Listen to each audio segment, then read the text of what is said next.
Ang kabilang dulo ng eskinitang yan, nagmistulang impyerno. Nang i-zoom out ang video, kita ang hanggang bubong na apoy sa likuran. Pilit lumulusot ang mga bumbero sa masisikip na daan.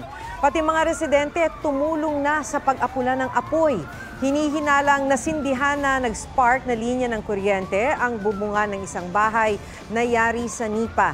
43 bahay ang apektado sa sunog na nagtagal ng 2 oras. Ang kagustuhan ng isang lalaki na matutong magmaneho, nauwi sa aksidente sa San Pedro, Laguna. 7 motorsiklo ang naararo niya. May report si Joseph Morong. Sa bahaging ito ng Barangay San Antonio, San Pedro, Laguna, makikita ang 2 truck na nagkasalubong. Nagbigaya naman sila pero na makatsyempo ng usad ang truck sa kanan. Marami sa mga kasalubong ng motorsiklo nagtumbahan. Ang isang rider iika-ika. Nagtuloy-tuloy ng takbo ang truck. Yung driver truck siya, inaabot nila doon lang banda eh. Pero huminto naman siya. Nakausap ng PMP. Ayon sa mga pulis, sa halip na preno, accelerator ang naapakan ng truck driver. 7 motor ang nasira habang isang sugatan. Dito sa bahaging ito ng Kale, sinuyod ng truck driver yung mga motorsiklo. Pero ayon sa pulisya, hindi otorisado na magmaneho ng truck ang naturang driver. Yun sa pagtanong ko dun sa boss niya, talagang hindi naman talaga driver daw. Ayun ay taga-balahibo lang ng mga manok. Gustong matutong mag-drive, pinag-alaman niya ngayon yung truck. Tumangging humarap sa kamera ang may-ari ng truck at amo ng driver. Pero nagkasundo na raw sila ng mga biktima. Babayaran nila ang mga danyos at gastos sa ospital. Hindi na nagsampa ng kaso laban sa driver. Lalaki sugatan matapos tumagilid ang minamaneho niyang truck. Ayon sa MMDA, bumangga muna ang truck sa isang barrier bago tumagilid sa bahagi ng Delpan Bridge northbound sa Maynila. Natanggal na ng MMDA ang truck sa kalsada kaninang umaga. Nalinis na rin daw ang tumagas na langis mula rito. Sa Sorsogon, pinagtulungan ng mga otoridad na matanggal sa pagkakaipit ang isang truck driver. Bumangga sa puno ang minamaneho niyang truck. Isinugod siya sa ospital kasama ng 2 niyang pasahero. Patuloy itong iniimbestigahan. Joseph Morong nagbabalita para sa GMA Integrated News. Iimbestigahan ng Senado ang gluta drip session ni Mariel Padilla sa loob ng Senado. Sa isang deleted post sa Instagram, nagpagluta drip siya habang nasa opisina ng mister na si Senador Robin Padilla. Ang gluta drip ay ang maladextrose na paggamit ng antioxidant na glutathione. Sabi ni Senate Committee on Ethics and Privileges Chairperson Senator Nancy Binay, kahit hindi miyembro ng Senado si Mariel, kailangan itong siliping mabuti dahil may kaugnayan niya ito sa integridad at reputasyon ng Senado, pati sa kalusugan. Nakababahala rin daw ang IV procedure ni Padilla dahil ginawa ito ng walang abiso mula sa clinic ng Senado. Ayon kay Binay, mismong DOH at FDA na ang nagsabing bawal at di ligtas gumamit ng gluta drip. Sinusubukan pa ng GMA Integrated News na makuha ang panig ni Mariel. Natatawa naman sa issue ang asawa niyang si Senator Padilla, pero sa isang statement humingi rin siya ng paumanhin kung may nakita man daw na masama sa post ng kanyang asawa. Wala raw itong intensyong mambastos. Iniimbestigahan ng isang teacher sa Cebu na nahulikam na sinasaktan ang kanyang estudyante. May report si Alan Domingo ng GMA Regional TV, Balitang Bisdak. 2 sipa sa sikmura. Yan ang inabot ng isang estudyante mula sa kanyang sariling guro. Viral ang video na yan na nakunan sa isang high school sa Cebu City. Kinumpirma na rin ito ng prinsipal ng naturang paaralan. The incident report was already also crafted and submitted to the division office for further action. Nagharap na ang sangkot na guro at magulang ng estudyante. Naroroon din ang abogado ng DepEd para mag-imbestiga. The teacher sincerely asked for an apology. He affirmed that he has committed certain act which is contrary to the prevailing policies in DepEd. Giit ng DepEd, zero tolerance ang ahensya sa anumang klaseng pangmamaltrato sa mga mag-aaral. Isusumite ng DepEd Cebu City Division sa Regional Office ang lahat ng ebidensyang nakalap nila. Habang wala pang resulta ang imbestigasyon, magpapatuloy sa pagtuturo ang teacher pero hindi ito pwedeng lumapit sa biktima. Isinailalim naman ang estudyante sa debriefing at psychosocial intervention. Maliban sa kinasasangkutan na insidente, wala na umanong ibang record ang guro na nagtuturo sa loob ng 27 taon. Alan Domingo nagbabalita para sa GMA Integrated News.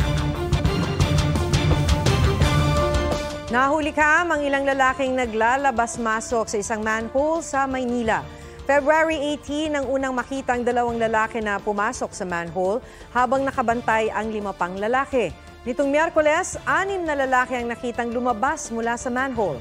Hinala ng mga otoridad, miyembro ang mga ito ng termite gang. At ang posibleng target, ang katabing pawn shop o ang mga wires ng isang telephone company. Na-recover ng mga otoridad sa imburnal ang ilang gamit gaya ng lagare, martilyo at matabang cable na may bundle ng tanso sa loob. Hindi pa tukoy ang mga lalaki sa manhole. Patuloy na nagbabantay ang barangay. Arestado ang isang babae sa Quezon City na sangkot umano sa pagtangay ng mga sasakyan at pamimeke ng mga dokumento. Ayon sa mga otoridad, dati raw fixer ang suspect hanggang sa natuto sa mga dokumento. Ang estilo umano niya, naghahanap ng mga kliyente na gustong magpasok ng sasakyan sa Transport Network Vehicle Service o TNVS. Pangangakuan ng mga biktima ng buwanang bayad pero hindi na ito magpapakita matapos makuha ang sasakyan. Kasunod niyan, ibebenta na niya ang mga kotse sa ibang interesado rin pumasok sa TNVS. Mahigit 20 sasakyan na ang na-recover ng HPG sa suspect. Pero batay sa mga reklamo, aabot na raw sa 100 ang kanyang itinakbo. Tumangging magbigay ng pahayag ang suspect.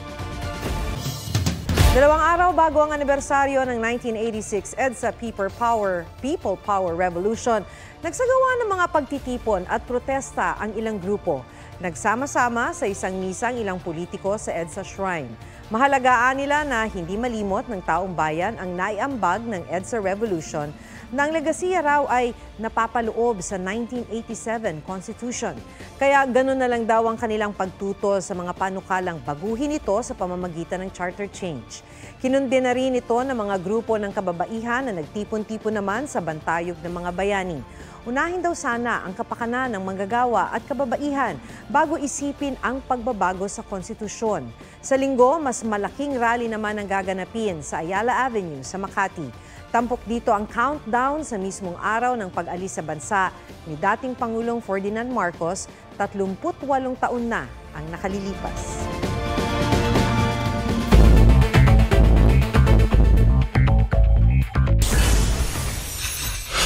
Epekto ng El Nino, mararamdaman pa hanggang Mayo ayon sa Pag-asa. Ngayong Pebrero ang peak ng El Nino kung kailan pinakamainit ang karagatang Pasipiko. Mas maaga raw mawawala ang epekto ng hanging amihan bago pa man matapos ang Marso, kaya asahan na rin ang mas mainit na panahon sa Abril. Pagdating ng Mayo, mas maraming lugar na ang mas mainit kaysa sa normal, lalo na sa bandang Central at Southern Luzon. Operasyon ng LRT-1 sa UN Avenue nagkaaberya. Pansamantalang itinigil ang operasyon na sumakto sa uwian, kaya maraming pasahero ang naabala. Ayon sa Light Rail Manila Corporation, bandang 5:48 ng hapon nang makaranas ng electrical fault ang 3 power substation sa pagitan ng Pedro Hill at Blumentritt Station. Agad daw dineploy ng LRMC ang kanilang engineering team. Humingi rin ng paumanhin ang LRMC sa publiko. Nagbalik operasyon na rin ang LRT-1 kanina. Ian Cruz nagbabalita para sa GMA Integrated News.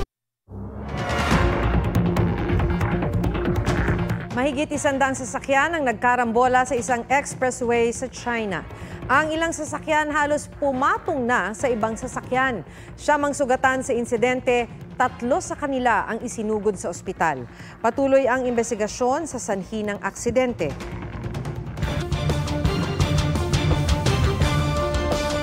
Huli ang isang volunteer sa presinto sa Cavite matapos umanong tangayin ng bag ng isang pulis na may lamang baril. May access sa presinto ang suspect na volunteer daw mula sa isang civic group. Ayon sa ninakawang pulis, inilapag niya sa upuan ng kanyang bag para magbanyo. Pero pagbalik niya, wala na ito. Itinanggi raw ng suspect na hinawakan niya ang bag. Pero nang suriin ng CCTV ng barangay, nakitang may nakatago sa bewang ng suspect. Nang puntahan sa kanyang bahay, nakita sa isang laundry basket ang belt bag na may lamang baril. Sinampahan ng reklamong pagnanakaw ang suspect.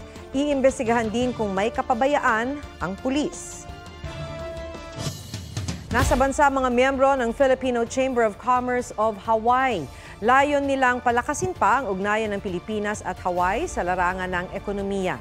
Tinalakay sa Aloha Night at Business Symposium ang pagpapaunlad ng turismo at negosyo. Nag-courtesy call din ng ilang miyembro ng business group kay Pangulong Bongbong Marcos sa Malacanang. Tiniyak ng Pangulo ang commitment ng kanyang administrasyon para suportahan ang mga investment na makatutulong sa ekonomiya ng Pilipinas at ng Amerika. May patikim si SB19 member Justin sa kanyang debut solo single. Panoorin yan sa report ni Nelson Canlas.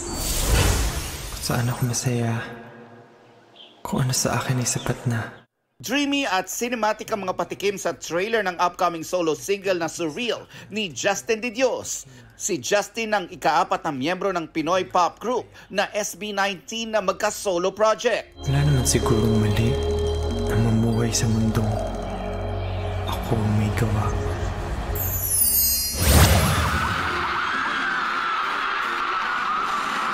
Nakabibinging hiyawan ang sumalubong sa magkakapatid na Joe, Nick at Kevin Jonas sa The Tour concert kagabi. All out ang performance nila sa hit songs na What a Man Gotta Do, SOS, Hold On at marami pang iba.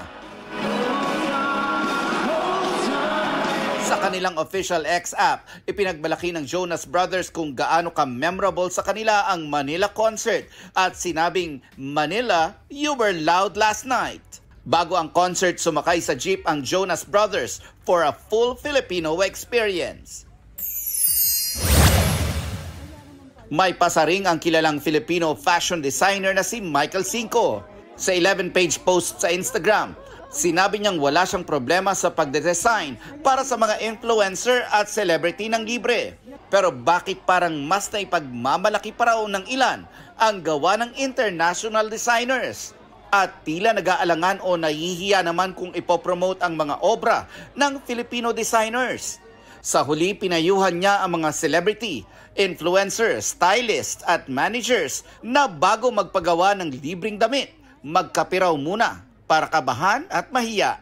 Nelson Canlas nagbabalita para sa GMA Integrated News.